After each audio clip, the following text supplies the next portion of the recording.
WhatsApp guys ಹೆಂಗದ್ರಿಪ್ಪ ಎಲ್ಲ welcome back to another mini ಲಾಗ. ಇವತ್ತು ಲಿಟ್ರಲಿ ಬೆಳಿಗ್ಗೆ 4 ಗಂಟೆಗೆ ಎದ್ದಿದ್ವಿ. ಯಾಕಂದ್ರೆ after long time long drive ಹೋಗತ್ತಿದ್ವಿ. ಅದಕ್ಕೆ ಪಟಾಪಟ ಹೋಗಿ ನಾವು ರೆಡಿ ಆಗಿದ್ವಿ ಮಸ್ತ್ ಬಗ್ಗೆ. ಇವತ್ತಿನ ಔಟ್ಫಿಟ್ ಹೆಂಗೈತೆ ಅಂತ ಕಮೆಂಟ್ ಮಾಡ್ರಿ.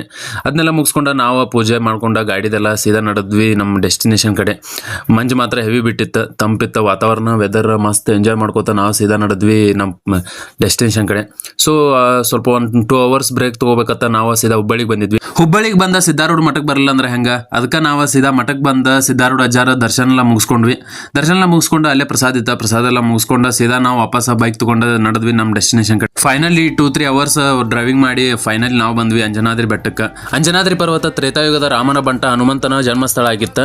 ಅಂಜನಾದ್ರಿ ಮತ್ತು ಕೇಸರಿ ದಂಪತಿಗಳ ಈ ಜಾಗದಾಗ ಆಂಜನೇಯನಿಗೆ ಜನ್ಮ ಕೊಟ್ಟಿದ್ದರಿಂದ ಈ ಬೆಟ್ಟವನ್ನು ಅಂಜನಾದ್ರಿ ಪರ್ವತ ಎಂದು ಕರೆಯುತ್ತಾರೆ. ಪುರಾಣಗಳ ಪ್ರಕಾರ ಈ ಜಾಗ ಅಂದಿನ ಕಿಷ್ಕಿಂದೆ ಆಗಿತ್ತಂತ. ಆ ವಾಲಿಯ ರಾಜಧಾನಿಯಾದ ಈ ಕಿಷ್ಕಿಂದೆಯಲ್ಲಿ ಪ್ರಭು ಶ್ರೀರಾಮನ ಜೊತೆ ಸುಗ್ರೀವ ಮತ್ತು ಹನುಮಂತನ ಭೇಟಿ ಆಗಿತ್ತಂತ. ಈ ಪರ್ವತದಲ್ಲಿರುವ ಒಂದು ಬಂಡೆ ಆಂಜನೇಯನ ಮುಖನ ತರಾನೇ ಕಾಣುತ್ತೆ. ಅಂಜನಾದ್ರಿ ಬೆಟ್ಟದ ಮೇಲೆ ಬಂದು ಎತ್ತು ನೋಡಿದರೂ ಸಾಕ ಕಲ್ಲಿನಿಂದ ಕೂಡಿದ್ದ ಬೆಟ್ಟಗಳ ಕಾಣುತ್ತವ. ದೇವರ ದರ್ಶನ ಎಲ್ಲ ಮುಗಿಸ್ಕೊಂಡು ನಾವು ನಡೆದ್ವಿ ಅಂದಿನ ವಿಜಯನಗರ ಸಾಮ್ರಾಜ್ಯಕ್ಕೆ. ಅಂದಿನ ವಿಜಯನಗರ ಸಾಮ್ರಾಜ್ಯದಲ್ಲಿ ಈ ಸಾಲು ಸಾಲು ಕಂಬಗಳಲ್ಲಿ ಅಂದಿನ ಬಜಾರದಲ್ಲಿ ವಜ್ರ ವೈಡೂರ್ಯಗಳು, ಬಂಗಾರ, ಮುತ್ತು, ರತ್ನ, ಹವಳಗಳನ್ನ ಮಾರುವ ಒಂದು ಬೀದಿಯಾಗಿತ್ತು. ಜಗತ್ತಿನ ಒಂದು ಶ್ರೀಮಂತ ಸದೃಢ ಸಾಮ್ರಾಜ್ಯ ಆಗಿದ್ದ ಈ ನೆಲಕ್ಕೆ ಕಾಲಿಟ್ಟರೆ ಅದೆಂಥವರಿಗೂ ಕೂಡ ಹೃದಯ ಕಂಪಿಸುತ್ತದೆ.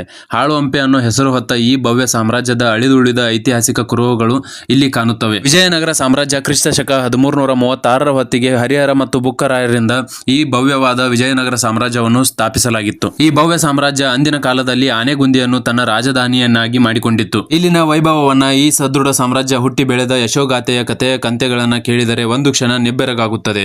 ಒಂದಾನೊಂದು ಕಾಲದಲ್ಲಿ ವಿಜಯನಗರ ಸಾಮ್ರಾಜ್ಯ ಇಲ್ಲಿ ಆಳಲ್ಪಡುತ್ತಿತ್ತು ಎಂದು ಕೇಳಿದರೆ ಒಂದು ಕ್ಷಣ ನಿಬ್ಬೆರಗಾಗುತ್ತದೆ.